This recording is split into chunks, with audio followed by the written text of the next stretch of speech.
Danny watches a lot of television and movies. John does not. Listen in as she tells him about what she's watching, and he tries to make sense of it all. Welcome to Watching My Stories with Dhani and John. Hello, everyone. Hi, everybody. Welcome back. Thank you. I'm Dhani. And I'm John. And you're John. I am. And this is Watching My Stories. Yes. So we were gone an extra week. Sorry about that. Sorry about that person. People. Sorry, Julie. So we were going to do it last weekend, and I only had 2 things to talk about. And while we probably could have stretched that into an hour, that's not fun to listen to, I don't think. What do I know? So we decided to extend, and I watched a ton of stuff in this past week. So They're your stories. You should know. I'm sorry. I don't know what he's talking about. I'm sorry. What else is new? All right. So we've got movies. We've got some TV. I'm going to talk about some things that that are just getting started that I like. And then we're going to talk about Sally Field, thanks to my mom for the suggestion, in the Actors Corner. Yep. Which will go pretty fast, I think. Yeah. I unfortunately love Sally Field, but didn't realize I really haven't seen her in a lot of things. Yeah. All right, so let's get started with movies. Okay. The first one I'm going to talk about is The Mauritanian. This is with Jodie Foster and Shailene Woodley and Benedict Cumberbatch. And I didn't even write down the guy who plays the Mauritanian, and I should have. He's a French actor. So Jodie Foster won the Golden Globe for this last Sunday. So I was very excited to watch it because it did look like something I would be interested in. However, it was not as good as I wanted it to be. So the point of this is this takes us back to like 2002, 2003, after 9/11, when the government had rounded up tons and tons of people and stuck them down in Gitmo. Mm-hmm. And all that torture was going on, and all that horrible stuff was going on. Jodie Foster plays, this is a true story, Jodie Foster plays an attorney from New Mexico who strictly just doesn't like the fact that people are being kept there without being charged of a crime. It's unconstitutional. Right. So she decides to take up one of the cases as a habeas corpus case, meaning you need to charge him or let him go. Right. He is being looked at as the entire mastermind behind 9/11, that he recruited all of the people that flew or that were in the planes, that he was behind all of this, solely because he received one phone call from bin Laden's phone, which was actually his cousin calling him. This guy's from Mauritania, so that's the name of the movie. So this is basically the story of his 10 years at Gitmo, of her fighting for him. You kind of see both sides of the government, which is Benedict Cumberbatch. He plays the attorney for the government, him doing his job and trying to research and find out if they can charge him and take him to trial, and her just trying to get this habeas corpus thing going through, and how it kind of all unfolds. So he wrote a book during this time. He actually wrote diaries, and it was published while he was still there. But the long and short of it is, they won the habeas corpus thing, but he still didn't get released for like 7 more years. So anyway, how does that happen? Yeah. And he was not, at all involved. They did have confessions from him, but when they finally uncovered, it was after torture. It was after like a month of no sleep and the hard metal music and the waterboarding and just horrible things that happened to him. And the point is when you see these sorts of things, that this man came out of it with a smile on his face still. That's one of those things that at the very end they show him, and he has a new baby, and he's just smiling nonstop. And he learned English while he was in there. He was actually a smart person to begin with. He had gone to Germany for boarding school, and I think was an engineer or something. Like, he was very smart. He spoke multiple languages already. And then while he was there, just by watching he learned English. So just kind of an amazing man on his own. But anyway, I talked way too long about that. I'm so sorry. It's okay. I gotta get myself in the mode here of what we're doing. So my point is, it felt too long, and it felt like they didn't give me enough to care about anyone. Right. So Shailene Woodley is an associate that works with Jodie Foster. At one point, she gets pissed off because she's just like, my family doesn't want me to come to Thanksgiving, 'cause she's basically defending what everyone believes to be a 9/11 person and terrorist. And, so it was like, I just, while I appreciated the story and I liked everyone, I didn't get a heartfelt like connection to him, to Jodie Foster's character, to anything. I really felt like there was Zachary Levi was in it too. I really felt like I needed more of that, especially from the beginning. I needed reasons to really, really like these people and want to be with them on the fight. Right. And then it didn't feel like there was even enough about the fight. Like, it was just a very it was 2 hours, which was too long, and it just went along. I wasn't certain of the point. I think maybe they were trying to be careful of not being biased, and it just kind of went too far to where then there was not much. So that was kind of my opinion. I wouldn't have given Jodie Foster the Golden Globe.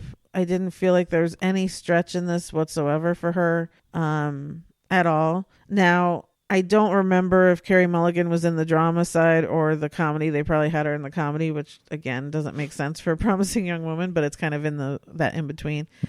But I think, again, for last year, I would give a lot to Carey Mulligan. So yeah, because there are a lot of comedic parts in that movie too. Right, but I'm certain they probably had it on the comedy side. Whatever. So anyway, that's the Mauritanian. It's on pay-per-view, and good performances. Everyone's fantastic in it. It's just it just Nothing fell special. flat. I've seen movies like this before. Sure.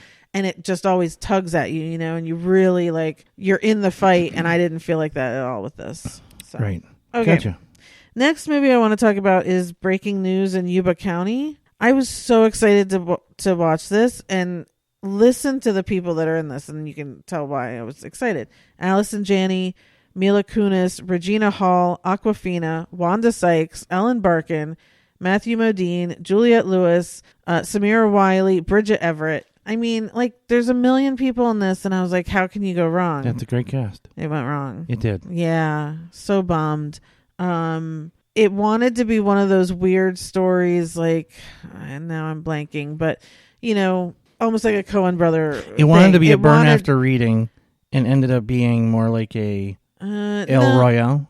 It wanted it wanted to be a Coen Brothers thing, which I know is burn after, but not like that as much. So the point of it is Allison Janney's just this very mousy, wife. She finds out Matthew Modine's cheating on her. He dies, and instead of calling anyone because he has a heart attack, she buries him and starts placating that she's this grieving widow and wants to be on the news and all that stuff because she's never gotten any attention in her life. So she's using this to get attention.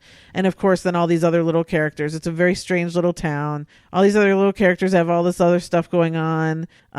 There's gangster stuff going on in the town and all this stuff. It works when it works. And this one to me didn't work. Okay. It just wasn't done right. There's nothing else really to say. Again, everyone's really good in it. I laughed a few times. It's one of those things too, like in Burn After Reading, where, eventually everyone ends up dying somehow, by mistake and all that sort of stuff.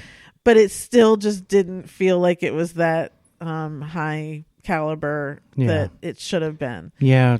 Yeah, I mean, just because you have a great cast doesn't mean you're going to get a good movie. Sure, for sure. I mean, and it was a good idea, but again, we've seen this kind of idea a million times, and it just didn't. For me, it didn't work entirely. So I would skip it. I don't think there's any reason for it, but I was really excited, so it's a bummer.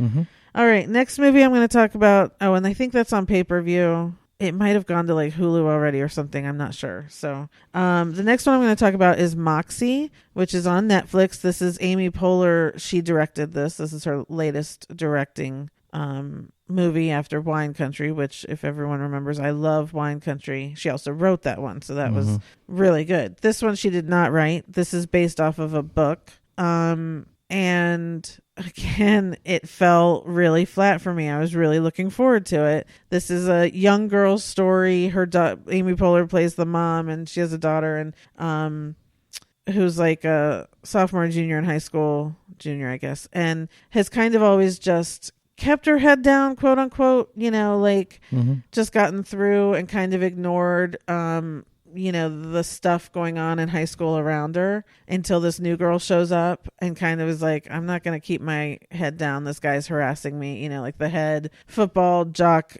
zeroes in on the new girl. Oh, sorry. And starts harassing her and is just being a complete douche like most of those boys can be. And it kind of opens up her eyes, and it turns out that Amy Poehler's character when she was young was like a feminist and activist, did a whole bunch of stuff, and she discovers kind of all of these papers and everything that her mom had, and so she, out of anger, puts together like this Moxie paper that's kind of calling out the guys in their high school. Mm-hmm. And so all these other girls get excited, and they all kind of join this group called Moxie, and they start trying to make things right.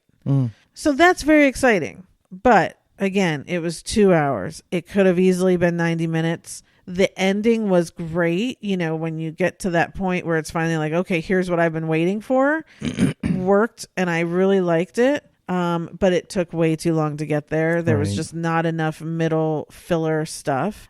She ends up dating this boy that I really like the character. And what's interesting is right now, like on TikTok and stuff, there's this movement with these young kids, these Gen Z kids, that they call these boys simps. And it bothered me before this movie, but basically they call really nice boys simps, saying that they're too simple and they're too nice to date, type thing, which drives me crazy because, again, talk to any woman past 25 and that's what you're looking for, right? Mm-hmm. So it's like, you girls need to learn, number one. And so when I'm watching this movie, this girl is dating this, like every time Moxie, the paper, would say, in unity, put stars and hearts on your hands, wear a tank top, do this, do that. This boy would do it in support of all of these girls in his school, which is so lovely. And yet I'm thinking these Gen Z kids would be calling him a simp and saying, don't be with him. And it's like, you don't get it, girls. Like, you just aren't understanding. Right.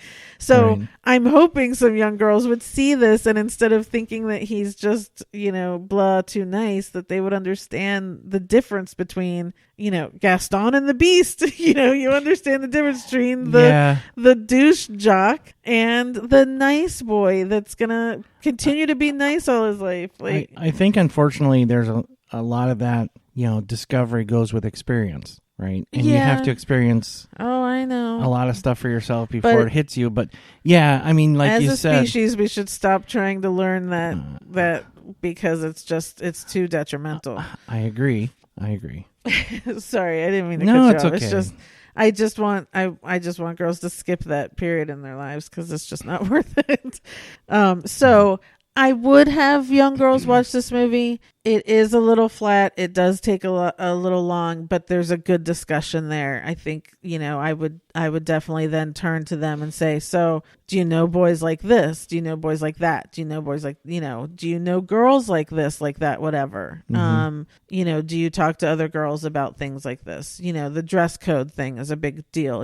Like they make a girl go home for wearing a tank top when other girls are wearing the tank tops, but they have smaller chests than this one girl. It's like, no, the boys are the problem, so it's like, there's just a lot to it, which I like, but it was a little tedious getting there. So, gotcha. Oh, well. It's Netflix, which is great because you can watch it for a half hour and come back the next day and watch another half hour, like you don't have to sit and watch it. And that does help to break up that kind of length. Right. But anyway, so that's Moxie on Netflix. And the lead girl, I don't remember her, I don't know her name, but all the girls that were in this, and especially this new girl that comes to school, she was really good, and I should have written her name down, and I'm sorry. But anyway, they were all really talented too, so that was good. Good. Okay, next movie is another Netflix movie called I Care a Lot. This is with Rosamund Pike and Peter Dinklage and Diane Wiest. Rosamund Pike just won the Golden Globe for this. Again, would have given it to Carey Mulligan. So I hated this movie, but it's really good. It's just really horrible content. Not really horrible, but I don't know if anyone knows, but this industry that Rosamund Pike's character is in actually exists. I think we saw John Oliver may have done a deal on it on his show or something, but about people who like become the legal guardian of old people and basically stick them in a home and then sell everything they own, and they get to keep all that money when the person dies, and they take certain percentages of it and all that stuff. Like they're basically preying on old people, and this character, she'll put people into a home even when there's nothing wrong with them. And that's the premise of this, is she zones in on Diane Weist's character because she's got a ton of money, and her doctor tells her, you know, she's in cahoots with a doctor who will go and testify saying, this woman's starting to lose her mind, and I think she's a danger to herself, and we should assign this guardian, and blah, blah, blah. So she's, you know, doing this horrible thing, which is just number one. But then she goes against Diane Weist, who it turns out has this whole backstory where Peter Dinklage is her son, and he's this horrible mob gangster person, and the two start to conflict. And the thing is, you hate all the people in the movie, honestly. You're just rooting for the least bad one, and I'm rooting for Peter Dinklage because what Rosamund Pike's character is doing is so horrible and so horrifying that we all think we could be in that position. We're actually rooting for the gangster and, you know, hoping she doesn't get away with this. Again, everyone's really good in it. It captivated me from the start. You're just so uncomfortable watching it that it's hard to sit through and watch, but I was not willing to turn it off. Yeah. You know what I mean? So it's like, ew, I was in the room doing something for a while, and I heard it. And it struck me as just one of those movies that's, while it's good, you hate the premise, and it's infuriating the entire time you're watching it, but it's good. Right. I did not have any desire to turn it off. I didn't want to not find out what happened. I had to find out what happened. And I won't spoil that, but it just, you know, it's hard to do a movie where you really don't like anyone in it, you know. You have to have at least like Diane Weist, right? You do. Yes, for sure. You definitely feel the worst for her because she gets the worst part of it. Because I don't know if I want to live in a world where I don't like Diane Weist. That's too much to ask. Yeah, for sure. So it's definitely worth watching. It's just be prepared to be in like that bad mood. You know, you really do have to kind of be in that mood for a couple hours, but it's worth it. So, and look, Rosamund Pike, she's so good in everything. And I saw someone who did a TikTok and they were like, I don't think I could ever see her in person because after Gone Girl and this movie, I think she's the worst person in the world. And she's going to kill me or she's going to take my money or something, you know? And it's like, so yeah, she's really good. And, you know, it's just, yeah. So it's on Netflix. I Care a Lot. Definitely check it out. Just be in that mood. Yeah, she needs to do a very light rom-com or something. Go on a redemption tour or something. Yeah. Poor thing. Well, go back and, you know, again, for me, she's in Pride and Prejudice, and I love watching her in that. So. Yeah, but too much has happened since then. That's true. Okay, now we're both going to talk about a movie we just watched yesterday. Unbelievable. Here we go. The latest Disney animated movie, Raya and the Last Dragon. Yep. So this has a ton of great voices. Raya is Kelly Marie Tran, which everyone mostly remembers from The Last Jedi. She saved everyone in that movie and then had no part in the third one, but or ninth one, whichever you want to look at. So I'm so glad that she's back in this. Gemma Chan is a voice. Sandra Oh is a voice. Daniel Day Kim. Aquafina is the dragon. Sisu. So there's a lot of good people in this, and finally for Disney to, you know, it's a long time coming, but finally in these last 5 years or something, they voice the person who should be voicing ethnically and all of that, you know. So it's very nice to. And what I love is that these are all great actors, and so it really brings a lot to this movie. So we both watched it. You do have to have Disney Plus, and then you have to pay $30 on top of that. Yeah. Or it is in theaters. And we kind of had that discussion beforehand of like, well, obviously we're not going to the theater right now, but, we've got a good setup here, and yeah. And we don't have a problem paying that because we won't go to theaters, but it's not because we don't want to spend the money. Right. So to be able to watch, a theater, a new release movie same day. Yeah. In the comfort of our own home and not have to worry about all the stuff going on, and with food and tickets, we'd spend more than $30 anyway. Yeah. Oh, yeah. 100%. Yeah. So, yeah, to me, it's just kind of the way to do it. Yeah. You don't have to deal with the experience of being in the theater is not good enough to outweigh all the inconveniences and the disruptions and the bad points of being in a theater. Right. We've talked about it before that we don't like the experience anymore. But right now, obviously, I would not,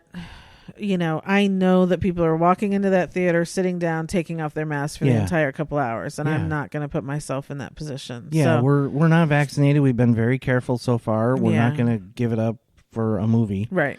We will get vaccinated, and even then I'm still not going to go to a theater because I don't trust it entirely. Yeah, so. I don't know what they're going to have to do to get us back, but that may never happen. Yeah. Anyway, so this is Disney's latest animated movie. It is not a musical. No. Do you want to go first? It's a You go first, and then I'll jump in. Yeah, it's not a comedy. It's got lighthearted moments. Yeah. But it's very much a drama. It's an animated drama. And when it first started, probably the first half hour, I had the same feeling I had watching Mulan. And I said this to you. What? I thought you were going to say Moana, because that's how I felt. No, it was... like the whole opening of telling the story of the Droon and what comes in. And that felt very much like telling the story of Moana. And, it was probably more similar to Moana. The way it opened, the way it went in the first half hour, and probably actually kind of the whole movie. Yeah. But... to me, my feeling about it was much more how I felt watching Mulan, where it was very good. It was going to be pretty predictable to me. This is just my opinion. Mm-hmm. It's going to be pretty predictable. And we don't like that word. Sorry. These are my thoughts. Oh, we're changing it. Yeah. Okay. And I kind of settled in and said, okay, this is how it's going to go for the next hour and a half or 2 hours. I'm very happy to say that further into the movie, even though I was able to predict and kind of knew what was going to happen, where it was going to go. Yeah. Like I said to you, the storytelling of this was so good. Yeah. That even though I knew what was going to happen, it still hit me. I still teared up a lot. Yeah. Towards the end. And it was very moving, and it was very... it was just really good. Yeah. So I actually ended up enjoying it more than I thought I would before it started. Right. And a half hour into the movie, I certainly enjoyed it much more than I thought I would at that point. Because at that point, I was like, okay, this is how it's going to go. Right. And it didn't. Right. I mean, it kind of did, but it was just way better than I thought it was going to be. Yeah, that's the thing, with Disney or Pixar, especially Pixar, but they introduce throughout the movie, it introduces different characters that become kind of her team, Raya's team. And to make us care so much about each of those characters as well, that when the end comes around for them, we're also crying. Like that they can make us, it's not just about Raya and the Last Dragon, that there's all of these other people involved that we care so much about. And they're the masters at that, because they can do it in 6 minutes for a short, where I'm bawling my eyes out, or, an hour and 50 minutes of this, of just like, it's very predictable. You know exactly what's going to happen. I wasn't surprised at anything that happened.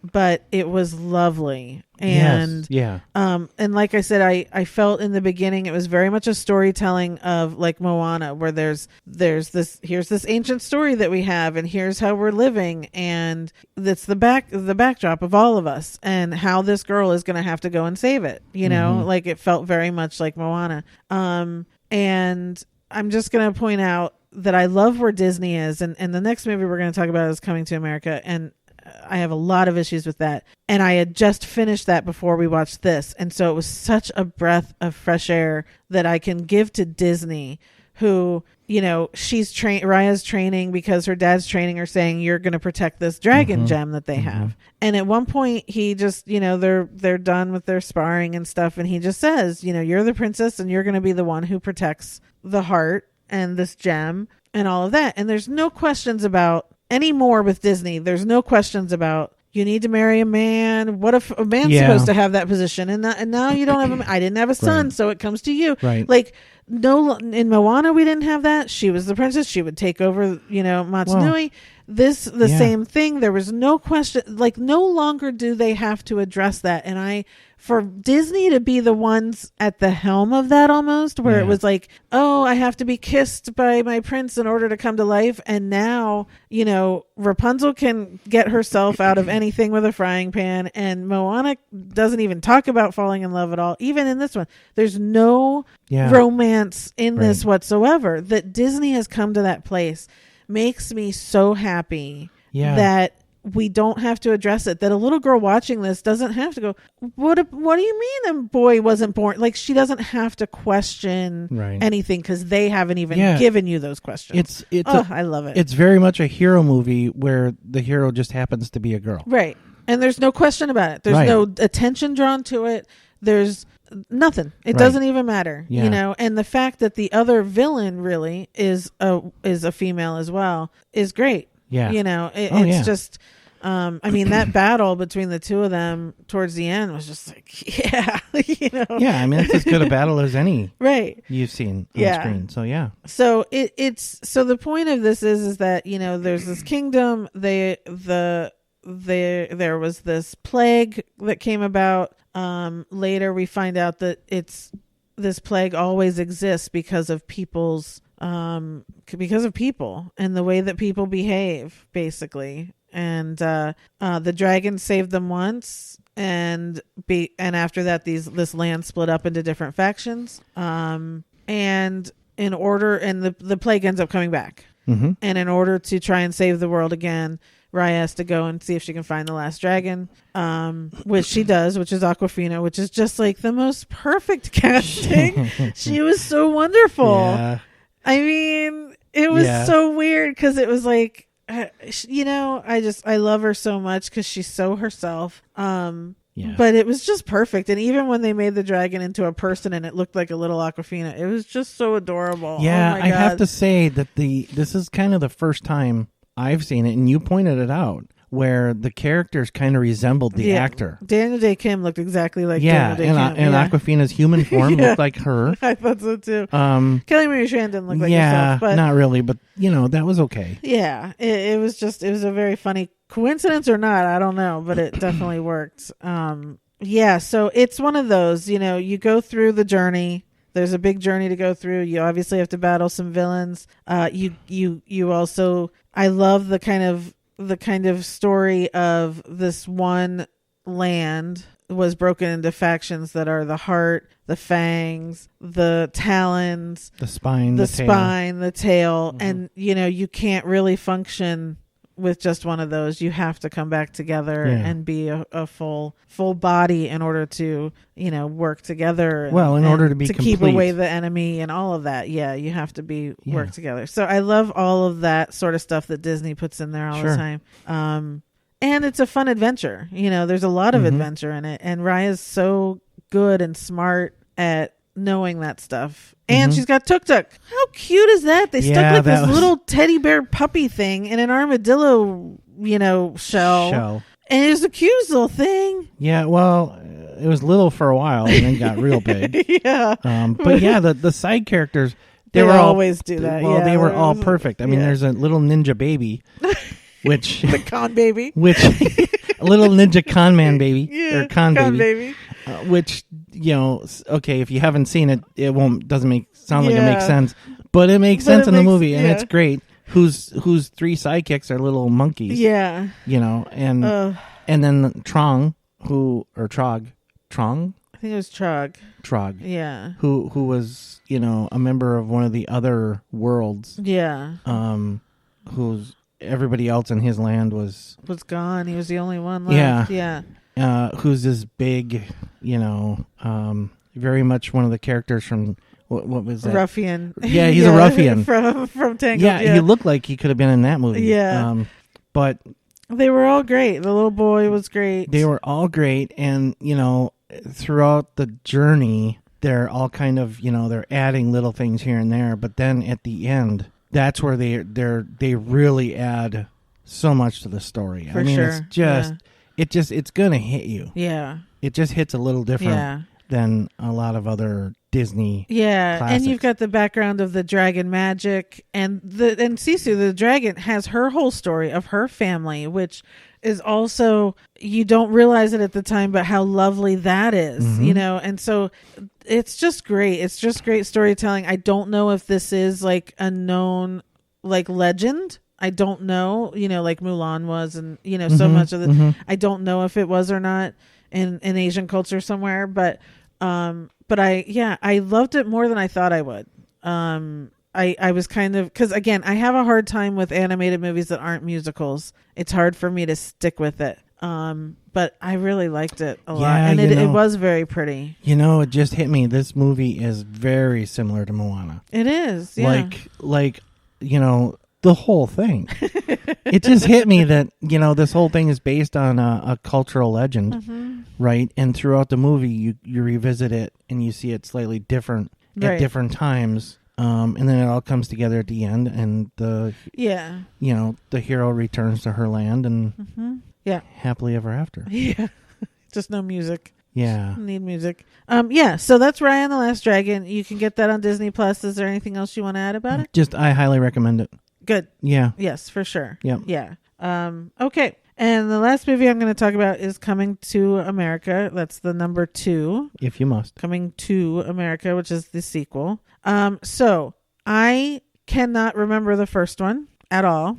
I tried to start watching it this past week before knowing I was going to watch this, and I didn't make it past, I think, like 40 minutes. So I just had other stuff to watch, so I didn't go back to it. So I was like, well, screw it. I'm just going to watch the sequel and see what happens.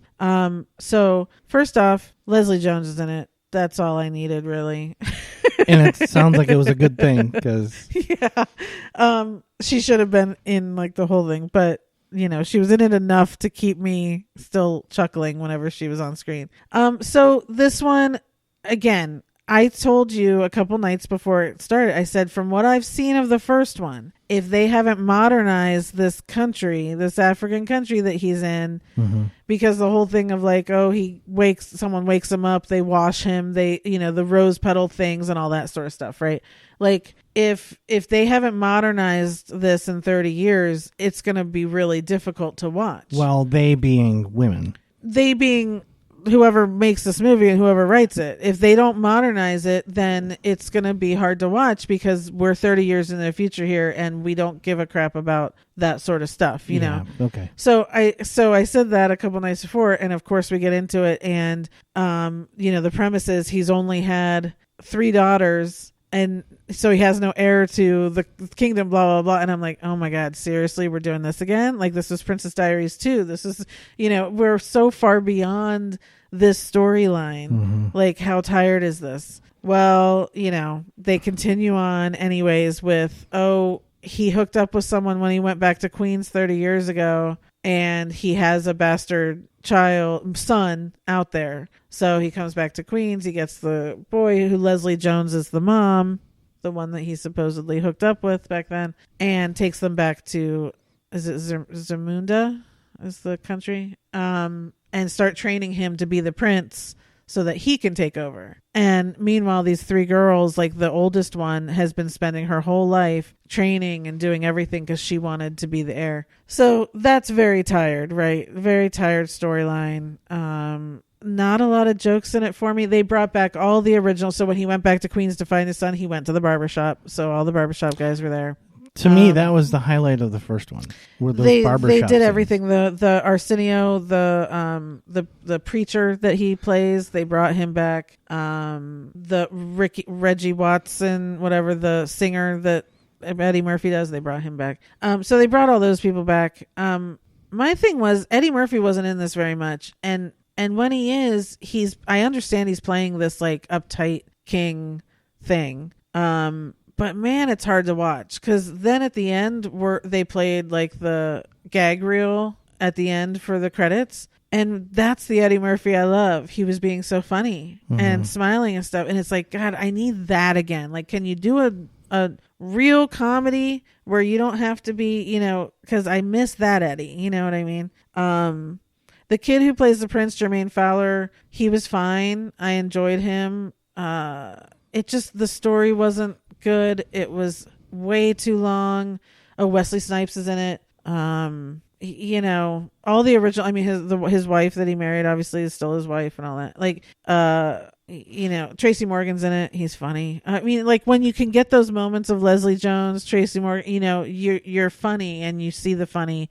You're like, oh, okay, thank God. Because in between, it was just like, it was hard to get through. That's disappointing. It's super disappointing because, again, I think I've grown up my whole life with Coming to America is one of those classics that is so great and so wonderful. And they just, again, to me, it needed to be way more updated. Now, I will tell you the best part about it is the clothes. In the first one, and again, in the 40 minutes I saw or whatever, everything was a little bit cheaper and chintzier and all of that sort of stuff. Oh, the costumes and the clothes in this one were to die for. I loved every single outfit that everyone was wearing, especially the daughters. They had some amazing outfits and headdresses, and even the prince had great clothes. I mean, it was just, I was that kept me going, honestly, just looking at everyone. They really did an outstanding job with the costumes and stuff. There's a whole dance number again, you know, like in the first one, they do that whole thing again, which is great. But funny, you know, Arsenio looks good. It felt like Arsenio and Eddie were definitely in the background. Really? Yeah. And it was all about this kid and him trying to figure his crap out, you know, and meanwhile he was a 30-year-old dude just like selling concert tickets on the sidewalk. So it wasn't like he was doing anything anyways. It was just weird. I don't know. Like, yeah. Well, you know, I guess if you're like a super fan, maybe there's something there that, again, because I don't remember the first one at all, I may have missed a lot of stuff, you know, so maybe I did, and I'm sorry, but man, I watched this probably in 5 different parts because I couldn't keep watching, and I'd turn it off going, yeah, I'm done, I'm not going to do it. And then I'd be like, well, you know, let me get back into it, you know, and so I'd watch another, you know, 15-20 minutes and then be like, nope. Did you have to pay anything for it, or was it just it's on Amazon Prime. Okay. So it's free on Amazon Prime. Okay. Yeah. So take whatever with a grain of salt, I guess. I don't know. Maybe I missed a lot of stuff, but for me, it just didn't work. It sounds like it wasn't even as good as the first one. Not that you can comment on that. But here's what I've learned over the last several years. There are a lot of, air quotes, classic movies, right, that you think back on, and I'll talk about it from my perspective, that I think back on and have a lot of nostalgia for and think they were classics. They were great movies, right? And you go back and you watch them, and they're not good. Well, you and I have had this discussion a few times, because when we do our Actors Corner and I'm like, oh, you got to watch that. There are things that I think if I watched as a 9-year-old and it was the funniest thing in the world to me, and I still can watch it and get the funniest, to me, it's always funny. I don't know that you as an adult will watch it and think it's any funny. You know, like I don't know that I can sit down and have you watch The Goonies and that you'll get it because you aren't a kid watching it. Right. Or you know. Well, or that you'll even feel the same watching it now as an adult as you did as a kid. I have that. That's drilled into me. For me, I don't. Like my cousin, she just had her family watch Blazing Saddles. Again, as a kid and with an experience in my head of my father laughing so hard, and as a family we watched that movie, and you know, you take out all the PC stuff, whatever, you know, like that's a classic in my head, and I will always laugh at all the same parts. A brand new person watching that isn't going to get all of that. So it is a difficult thing to do. It's a you know, like we've even talked about Adam Sandler movies. Like if I, you know, as a young in my 20s watching Billy Madison is hysterical and funny because we were all the same age and that stuff made it funny. I don't know if today someone an adult actually went and watched that movie, if they would find it funny, because when you're in your 40s or 50s, that kind of humor isn't so funny anymore, you know? So you just I don't know. I can't say anything to Coming to America. I think people who love it. I get it. And they actually do a little stint in the movie where they talk about not, you know, making sequels way too far away from the first one, and why do that if it's not broke, you know, why ruin it, that sort of thing. Whatever, clever, seen it a million times in these kind of movies, unnecessary, but you know, I don't know. I think people who love that movie love it, and good for them, and I'd love to hear what they think about the sequel. You know, I have not seen anything or seen people comment about it, but it's just, again, it's that tired thing of, you know, oh, he only has girls, let's figure out the boy thing. Like, ugh. Like, I think that set me off right from the start. Sounds like it. So it was hard to get past that. Sure. Yeah. So that's Coming to America on Amazon Prime. Okay, we're going to get to TV quickly. A couple things I just wanted to point out. Well, the first one is, if you guys have ever watched The Great British Bake Off, if you remember, one of the winners was Nadiya Hussain. She's just this lovely, bright ray of sunshine. She had a previous show on Netflix called Nadiya Eats, or Nadiya Time to Eat, something like that. Well, she now put out a season that's called Nadiya Bakes, and she went back to baking, like from the Bake Off. And I love watching her. I don't know what it is. It's her attitude, and it's the food she makes. It's stuff I would never make because I don't do it anyways. But this Nadiya Bakes season was amazing, the stuff she was making. And what I love is every episode she also goes out and talks to other people. So she's like, how does honey get made? She goes out, and somewhere in England she talks to someone who makes honey and talks to them about whatever. This one with baking, she was more like finding other bakers who make donuts or cakes, and how they make them special and all of that. I just wanted to point it out because it's super enjoyable. And man, I was like turning down other shows because I just wanted to keep watching her, and I'm going to rewatch it because she's just, I don't know what it is. I just love watching her, and these bakes that she puts together look amazing. So that's Nadiya Bakes on Netflix. Definitely worth checking out. The next thing I'm going to talk about is something I've already talked about on here, but now we've watched it together, and so I wanted you to be able to talk, and that is Derek Delgaudio's In and of Itself. On Hulu. Yeah. So if you guys remember, I talked about this. Derek Delgaudio did this show on Broadway. They taped it. Frank Oz directed it. And he's like this magician, performance artist, special wizard. I don't know.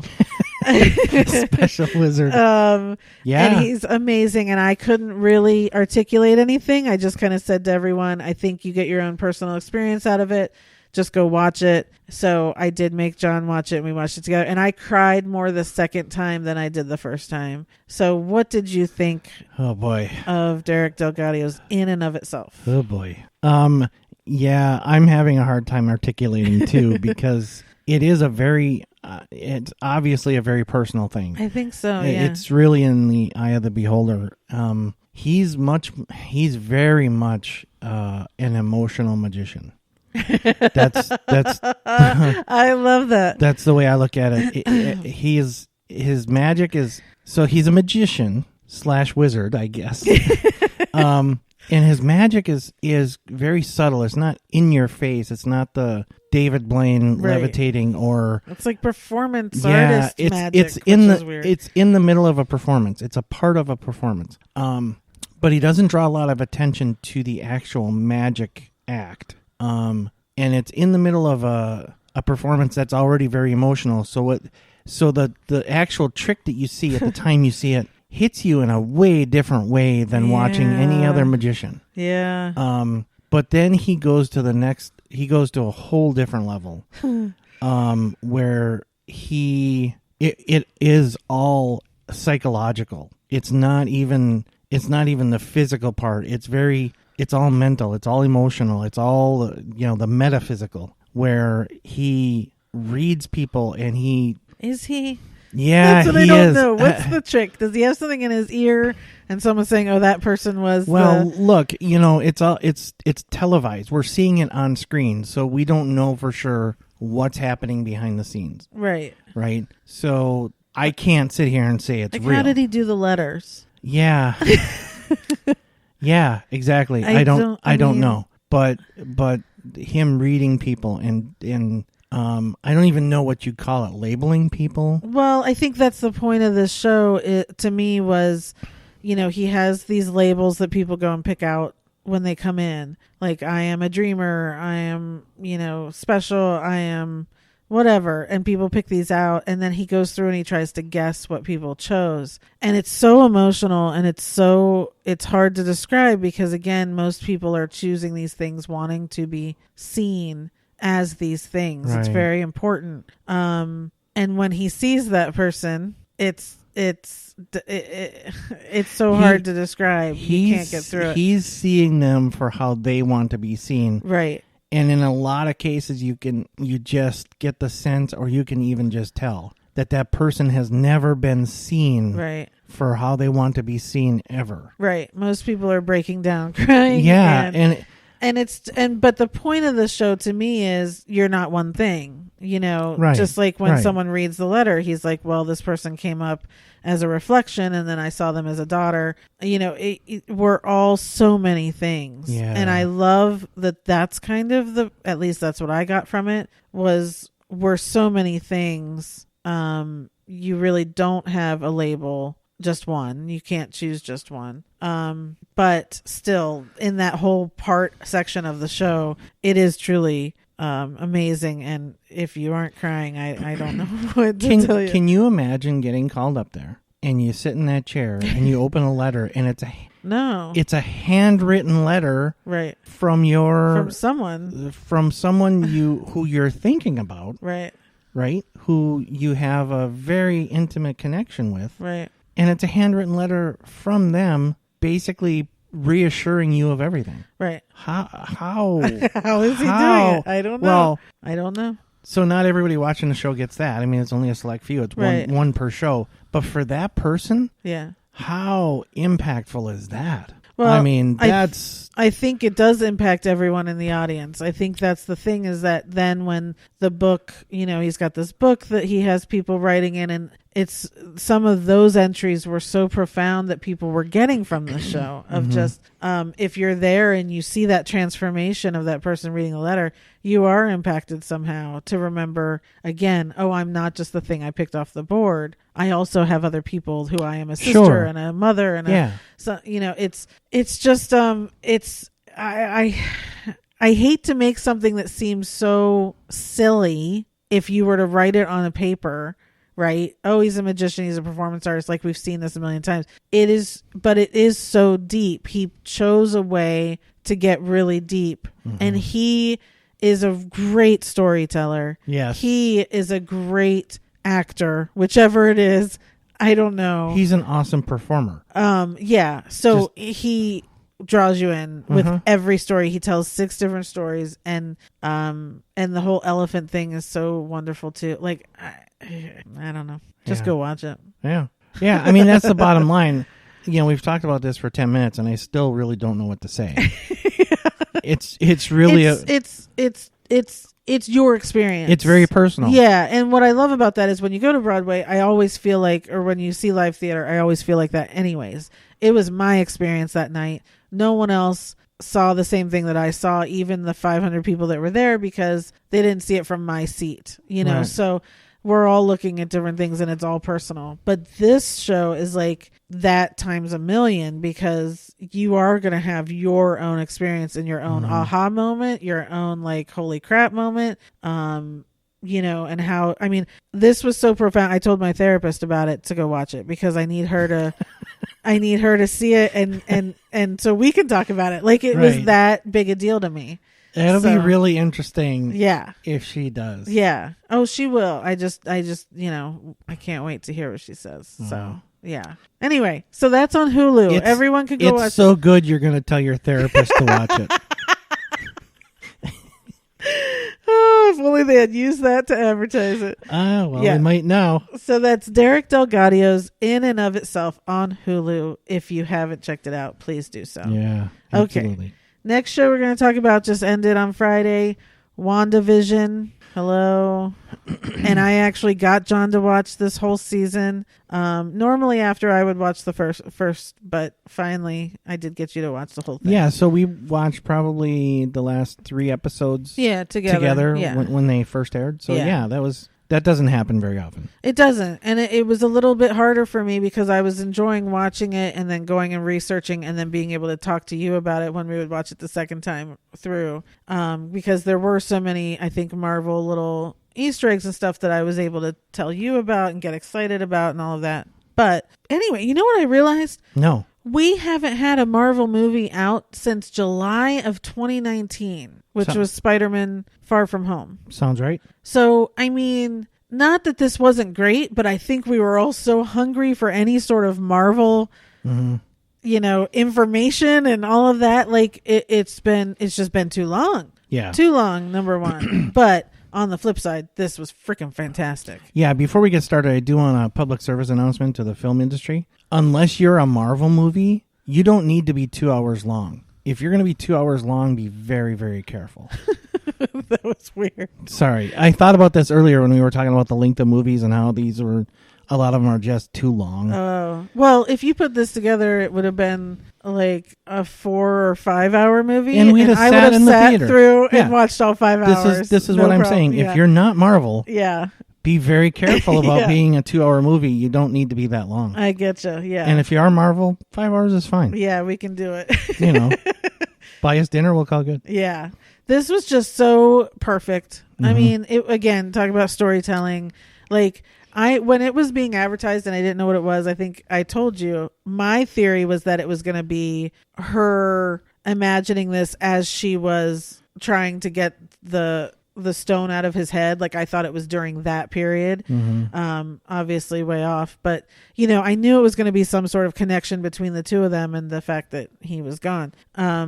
But it was so much more that I could have asked for. I mean, the whole storytelling and every week being a different decade of sitcoms and but man, talk about heart-wrenching. I mean, she's now so much my favorite, like what she's gone through and how much I've cried with her now, and I just love her so much. We're talking about Wanda. I can't, my heart for her just is too much. Yeah. Yeah, totally. And this whole, it was what, 8, 9 episodes? I think it was 9. This whole thing, I had 3 milestone moments. After the first episode, I was like, what is this? First and maybe second. What is this? The first 2 felt like that. Like, what's the point of this? And then we got the point. A couple episodes later, it was like, where are we going? Mm-hmm. And after the final episode, after the finale, I was like, oh. Right. That was it. Right. Those are the 3 main things that I thought the whole time. What is this? Where is this going? Oh. Yeah.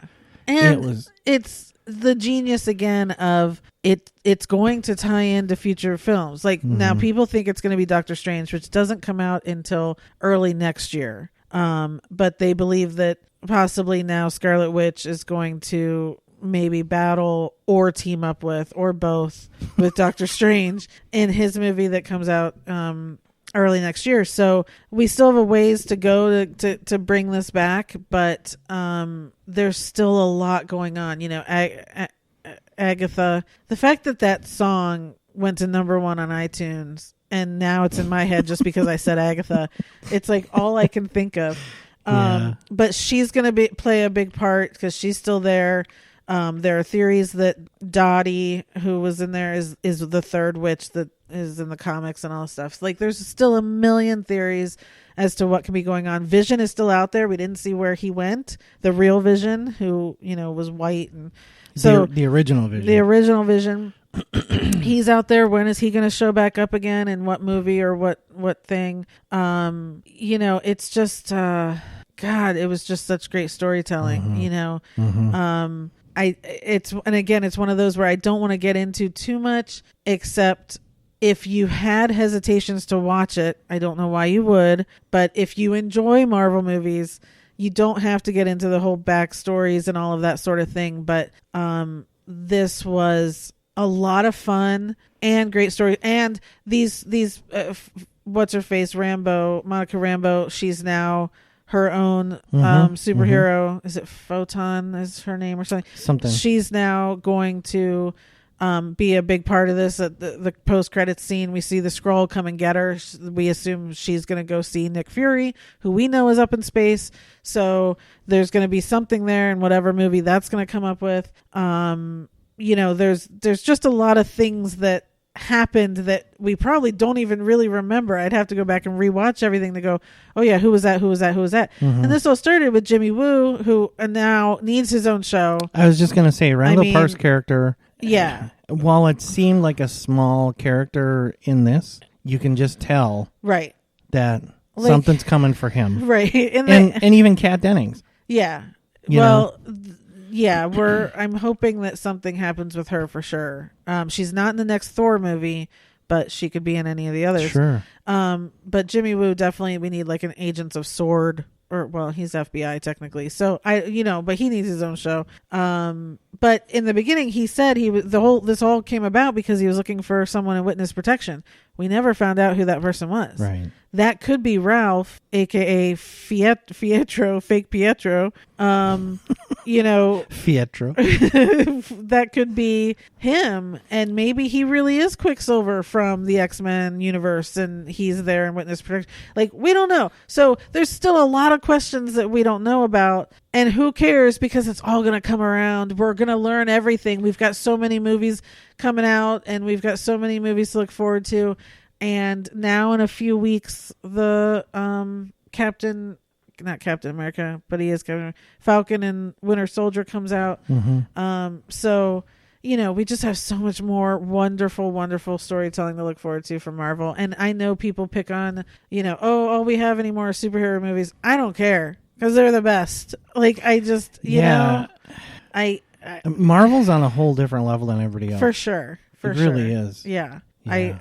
I mean, I don't know even what to say. So, if you haven't watched WandaVision, go watch it. It's so enjoyable. And if you ever had any, I know there were some people who were like, I didn't get the WandaVision relationship to begin with. Like, he's a robot. Go watch this, because you'll get it. And the actual heartache that she has and heartbreak that she has. And I also learned during this that scene in Infinity War when she has to break up the stone in his head, that there was no dialogue written there, that the director said, you guys just ad-lib this as your characters, what they would say. And now if you go watch that knowing that, I could cry right now, where he says, it shouldn't be you, but it has to be you. I know it's not fair. And he's like, you could never hurt me. Oh my God. Like, they were ad-libbing all of that. And I was a mess already during all of that. But now knowing that was how they felt their characters really needed to be. And then he leaves her the note with the house and to grow old in, and they didn't get to grow old in it. I love it all. And I can't wait. Like, her kids are still out there. I mean, she heard them screaming for her in that last post-credit section. So, it's. Yeah. By the way, if you do, when you do watch WandaVision and the credits come up and the director and all that, just keep watching. Cause there's like, it only starts in the 2000s episode, because post-credit scenes only really started becoming a thing in the 2000s. How brilliant is that? Well, it's, okay. It's brilliant. Okay. They're so good. Yeah. Anyway, so so that's WandaVision. That's on Disney Plus. Go watch it right now. Okay, so then I just want to talk about a couple of things that are going on. One, Handmaid's Tale season 4. Everyone knows it's my favorite show. That comes back in the end of April. So I am going back and I'm rewatching the previous 3 seasons so that I'm good and happy and ready for that. I'm so excited. I just wanted to, I mentioned it on here a couple times, but the reboot of Punky Brewster is out on Peacock, and I've watched, I think, 4 or 5 episodes, and it's lovely. It's one of those just, happy one-liner shows. It's exactly like it was, but it's also brought back so many memories. Freddie Prinze Jr. is on it. He's her ex-husband, and And she's really lovely, and like she has kids and she's adopted kids, so it kind of brought back a lot of that with Punky and Henry. If you watch the show, then you'll know what I'm talking about. And the very first episode, she brought in another foster kid, and it was just, a lot of cries and all that. So I'm looking forward to finishing the season and see how it goes. But it is kind of one of those just, silly, like light, very, very light, like Full House type light, sitcoms to things. So, and then the last thing I want to talk about is on Paramount Plus, which is what CBS All Access has become now. The original Real World cast from New York with Eric Nies and Julie and Norman and Heather and Becky, and they're all back. They're doing a whole nother reunion. They're back in the loft in New York and living together. I think it's only for like a week or two, but they're addressing a lot of things that happened 30 years ago when this originally came on, which when it did was I was obsessed with it. Like I even in one of my scrapbooks, Eric Nies' brother was in the Taco Bell where I was at lunch during school one day, and it was in the newspaper. And I was obsessed with Real World, and the first season was absolutely the best season, second closely to San Francisco. But it's so amazing to watch these people come together again, and it's going to be really interesting to see some of the discussions they have, because again, back then there was a lot of race discussions on this show, and which obviously still stand true today. And there's a gay gay person, Norman was gay, and there were a lot of discussions about that. So it's going to be very interesting to see now 30 years later how these people discuss these things. And that's kind of the point of them getting together, is to just say, okay, here's what we went through then. Now what do we think? What are our thoughts? That sort of thing. And I'm just very excited. So there's only one episode out so far. I think they're going to put an episode out every week, so it's going to take a while to get through, but I'm very excited, and I loved watching them. I was just over the moon. It was just made me so happy. I don't know why. So that's on Paramount Plus. Okay. So that was really all I was going to talk about, even though we're already over an hour. But Sally Field's not going to take long, so that's okay. All right. You ready? I'm ready. Movies you love with Sally Field. I got two. Got down to two. Okay. Forrest Gump. Okay. And Mrs. Doubtfire. Okay. So I put Forrest Gump as a like. Because that's one of those movies. It's such a great movie, but I can't watch it all the time. You know what I mean? I do, but that's not how I gauge. Okay. But if you do, that's fine. Okay. Yeah. So why did you put it under love? Just because you? Because I love the movie. Okay. I mean, it was so original and so good. Okay. So well done. It was so many things going on in that movie. Yeah. Right? Yeah. It touched on so many topics, so many events, so many things. It was just unique.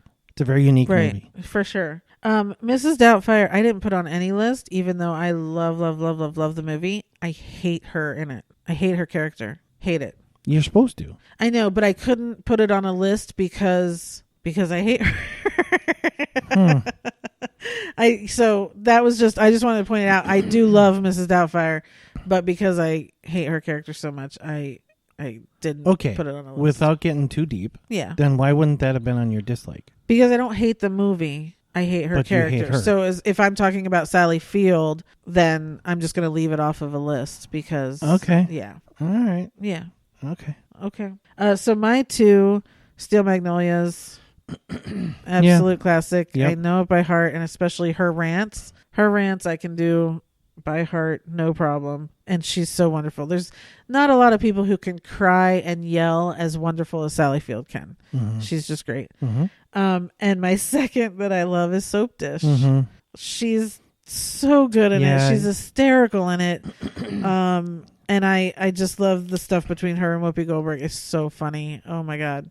Yeah. Good. If you have not seen Soap Dish, go watch it. It is so funny. Yeah, you've talked about that before, and I feel sufficiently bad, and we'll get to that shortly. Okay, movies you like? Got down to one. Okay.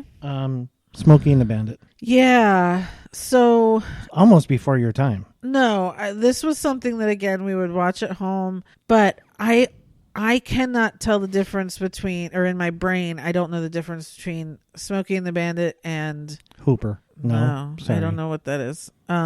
Shoot, I just sorry, I did that to you.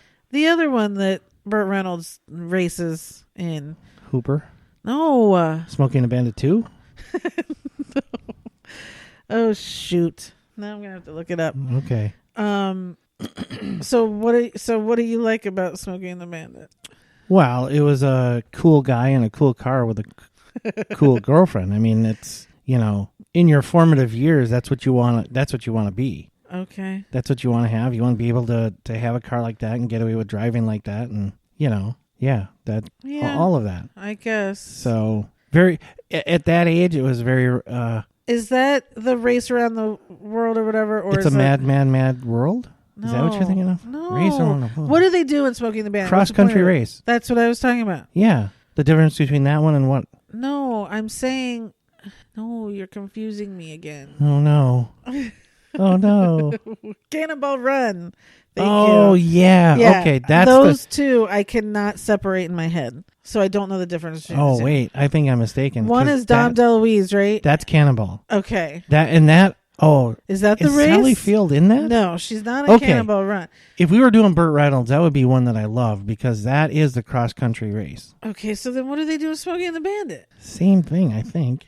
See, that's what I mean. But it's without Sally Field. Smokey and the Bandit is with Sally Field. Yes, I know. Yeah, it's a cross country thing. Yes, so it's Cannonball. Run? It's a cross country thing without Sally Field. Oh my god, that's super confusing. And they were all made like within 5 years of each other. What is the point? They were basically made at the same time. Okay, if we do Burt Reynolds, never mind. The best movie of his is Best Friends, but we'll move on. Anyway. Okay, so that was it you had for like was Smokey and the Bandit. That's it. Okay, so mine, Forrest Gump and Lincoln, which I just watched Lincoln again this weekend, bawling my eyes out. I'm sorry, I meant to put Lincoln in my likes. Yeah, you can't not. She was so great in it. She was good as a crazy woman. She was really great, and again, I'm just gonna get pissed off because it should have won that year and it didn't. What a great movie. Anyway. Yeah. All the way around. Yeah. I mean, that was just a great movie. Exactly. All right. Movies you hate? I didn't have any. I don't have any either. Yeah. I haven't seen enough to hate any. Well, yeah. There might have been some if I'd have seen more of her work. Right. But what I've seen, I've liked. Yeah. Yeah. Okay. Secretly Love? Steel Magnolias. You do? Yeah. So we can watch it? So just like hate, and I changed that to be hate/dislike. Yeah. Secretly Love to me is secretly love / like. Okay. I like Steel Magnolias. Okay. But I don't want it to get out there. Okay. That's why it's a secret. That's why no one's listening anyway. That's why it's a secret. Okay, so my secretly love, I have two. First, Eye for an Eye. People think I'm sick, but the first 10 minutes of that movie is so amazing and powerful and whatever. So this is Kiefer Sutherland is the bad guy.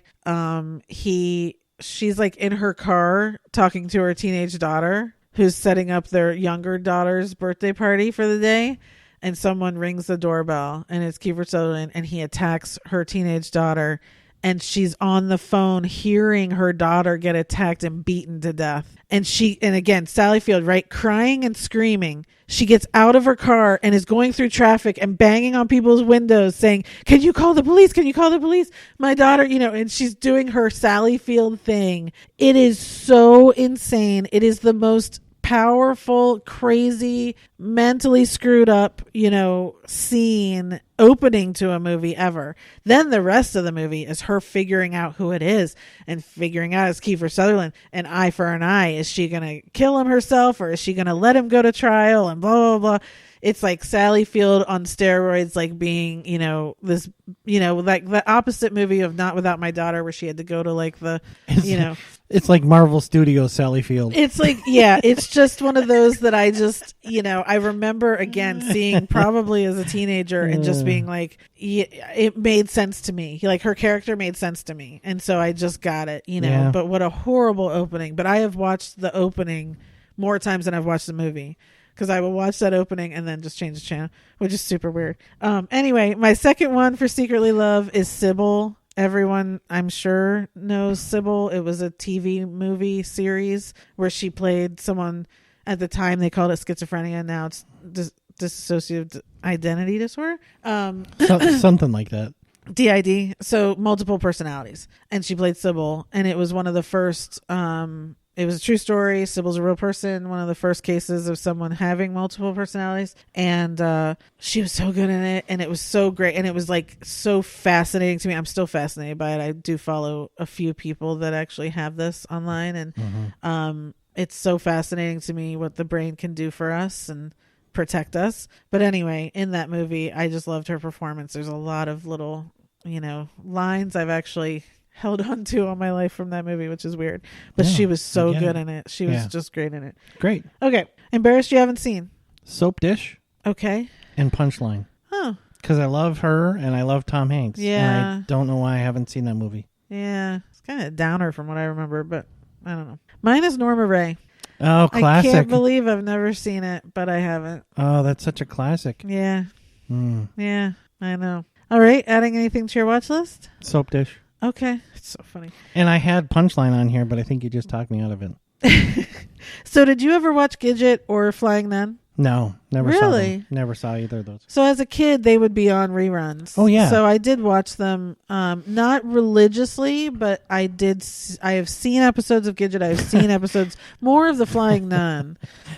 What? No pun intended.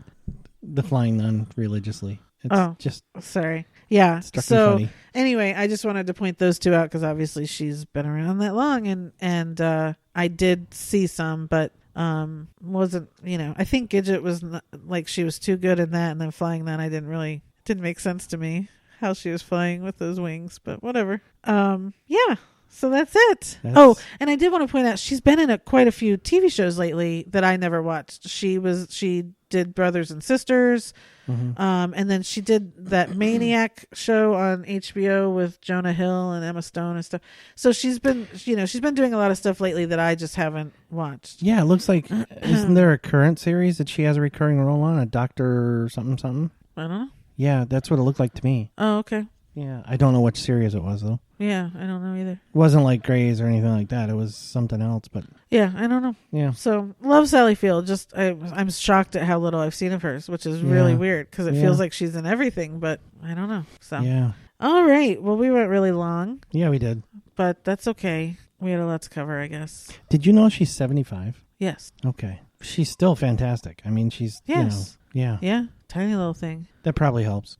She doesn't, when older people shrink, she doesn't have as far to go. I'm sorry. Oh, I'm sorry. Gosh. Okay. Oh, yeah, see, it made me tired. You tired me out. Betty White is only like 3 feet tall now. I'm sorry. Okay. I don't know why. Alienate a whole generation. Sheesh. Oh, man. Okay. I'm sorry, everybody. Gosh, I'm sorry. Gosh, he's sorry. All right, you guys. So we are going to get back to the 2-week schedule. So we will be back in 2 weeks, I promise. And that's it. Okay. Until then, I'll be watching my stories. Thanks, everybody. Have a great couple weeks. Bye.